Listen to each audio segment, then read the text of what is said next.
La pregunta que se nos plantea es lo siguiente: ¿qué aportes le brindó el reconocimiento de los tipos y soportes o fuentes del currículo a sus prácticas como docente?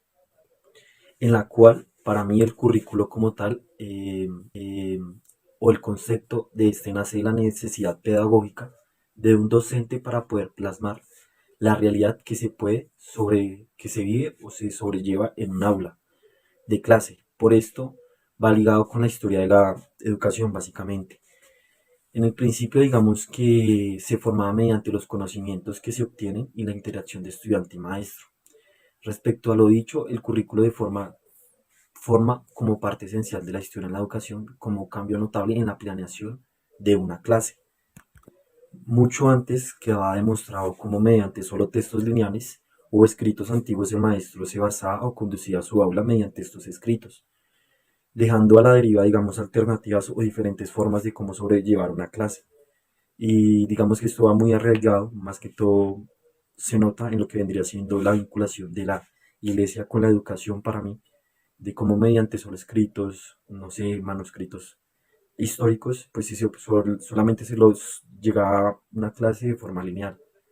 Digamos que no se abordaban diferentes metodologías, estructuras o qué objetivo se podría llegar con este. De allí nace el por qué el currículo aborda diferentes estructuras, como objetivos, contenidos, metodología, recursos y evaluación.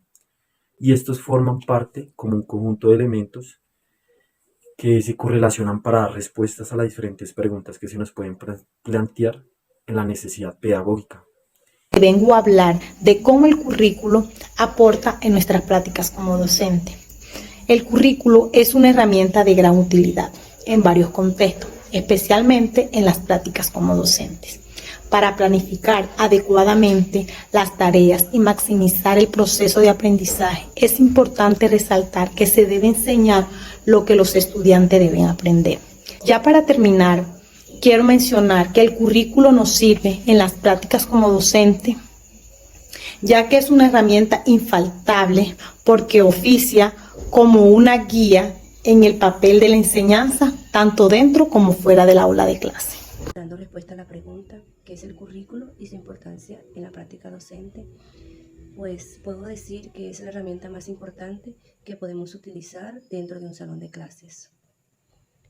Y son los enfoques que toda institución debe tener, en la cual se encuentran todos los lineamientos, metodología con la que deben cumplir todos los estudiantes y los docentes. Es la herramienta fundamental que se utiliza en la práctica docente para cumplir con los estudiantes. En otra palabra, o de otra forma, podemos decir que es la columna vertebral de todo proceso educativo y se enfatiza en la necesidad de un modelo ideal para la actividad escolar. Muchas gracias. Reconocer los tipos de currículo me permitió comprender de forma más amplia cuál es la práctica real de ellos y cuál es mi rol dentro de la mismo.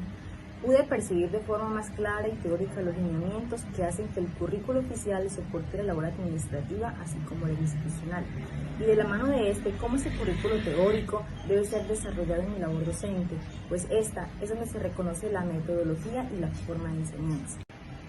Todo esto teniendo en cuenta que mi contribución como docente a los estudiantes no es solo teórica, sino que va acompañada de principios, valores éticos, morales y culturales. Y por otro lado, que el diseño curricular debe estar articulado con el entorno donde se diseña y se desarrolla para poder suplir todas las necesidades que pueda tener el contexto estudiantil. Asimismo, que el currículo tiene como fundamento científico las fuentes o soportes que permiten fortalecerlo y potenciar su diseño, desarrollo y evaluación. Esto para que los estudiantes puedan recibir una educación coherente e integral frente a los diferentes momentos y cambios del mundo. Otro aporte que el reconocimiento de las fuentes le brindó a mi práctica docente es la importancia que éstas tienen en el currículo, pues éstas le ayudan al currículo a establecer el impacto que éste tenga. De igual manera, mi práctica docente fue alimentada al interiorizar que las fuentes del currículo le permiten a este relacionar los contenidos con el enseñado, establecer los métodos, didáctica, modelos y procesos pedagógicos de la enseñanza, e enlazar las teorías de enseñanza-aprendizaje con las características y desarrollos individuales de cada estudiante, tener presente el entorno social, demandas culturales y socioeconómicas del alumno. Todo esto para lograr un diseño y desarrollo holístico del currículo. Como equipo de trabajo, logramos establecer que el currículo debe ser más que un documento teórico y administrativo, sino que debe llevar al maestro a tener una amplia perspectiva de su proceso de enseñanza y el proceso de aprendizaje del educando. Todo esto para lograr mejorar su calidad de vida, convirtiéndolo en agentes transformadores y activos de su entorno social, con carácter, pensamiento crítico, educando a sujetos analíticos y reflexivos, capaces de desenvolverse en la vida diaria de forma responsable por ellos mismos, los demás y su entorno, y de esta manera también aportar a cerrar las brechas de desigualdad y discriminación.